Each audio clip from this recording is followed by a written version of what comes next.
So now I'm going to show you my granola oat bars. Again, a nice little snack or treat in between your meals. So a few simple ingredients in this. We are going to use some dates.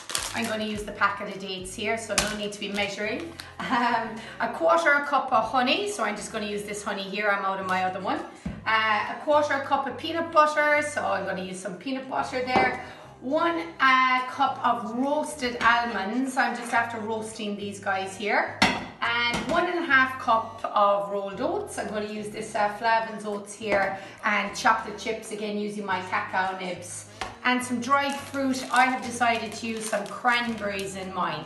Alright, so they're the ingredients. So I've just placed the oats in a roasting tin, and I'm just going to lightly toast them for about 10 to 15 minutes in a light enough heat, about 150 to 160. So 10 to 15 minutes, just lightly toasting those oats. So while the oats are toasting, I'm just going to break up the almonds, just a very gentle blitz in the food processor.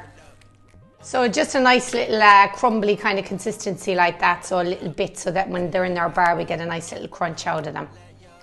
After you've blitzed those nuts, we're just going to blitz up the dates, and we want to blend these till it's a nice pasty kind of consistency. So we're going to blend those dates up till it's a nice paste. So there we go, my dates are blended and it kind of comes into like a ball-like consistency that we can work with.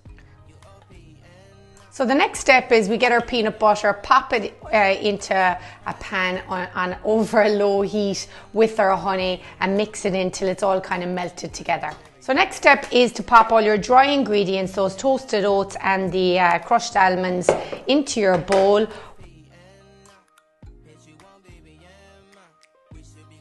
Ingredients. So next I'm going to add in those dates, the heat butter with me, and I'm going to add in the chocolate chips and the dried fruit as the next step. Okay, so to mix up the wet ingredients, I mixed it first with a wooden spoon, and then I got the rubber gloves on to get right in there. So we make up a nice kind of doughy, a crumbly consistency like this. So I'm going to get my baking tray, line it with some greaseproof paper, and we're going to pack that ingredients right down about that thickness, about the thickness of a cereal bar into it, and I'm going to show you the next clip then. So I've packed the ingredients into the roasting tin. I used a glass actually to roll it and pack it in a little bit tighter, so that's a little tip for you. Just center the oven. I have my oven at 180 degrees, so a nice light heat. Let it bake away till golden brown on top. So all toasted on top, pop it out of the oven, just let it slightly cool down a little cooling rack, and then just cube it up into some nice cereal bar sizes, and enjoy with a cup of tea.